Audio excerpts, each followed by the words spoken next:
Sonargaon royal রিসোর্টে আমার পাশে যে ব্যক্তিটি বসে আছে অনেক সুনামধন্য একজন শিল্পী, শহর বাউল ব্র্যান্ডের একজন ভোকাল আর্টিস্ট, যার নাম হচ্ছে, নামটা বলো? James Jones. এখন একটা গান শোনাবে, নীলা তুমি। আইডি নাম হচ্ছে শহর বাউল জন। আচ্ছা আচ্ছা, সবাই চ্যানেলে সাবস্ক্রাইব করবেন, ফলো দিবেন। আচ্ছা আচ্ছা, তো আমি একটি গান করব, এটা হচ্ছে গুরু জেমসের বিখ্যাত একটি গান, সুন্দরী তোমামা। তারা রুটি দেবো গান।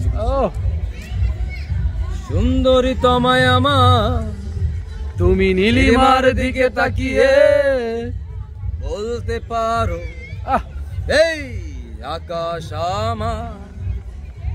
সুন্দরী তোমায় আমার, তুমি নীলিমার দিকে তাকিয়ে বলতে পারো এই আকাশ আমার। নীল আকাশ রবে নিরুত্তর যদি তুমি বলো আমি, নীল আকাশ রবে।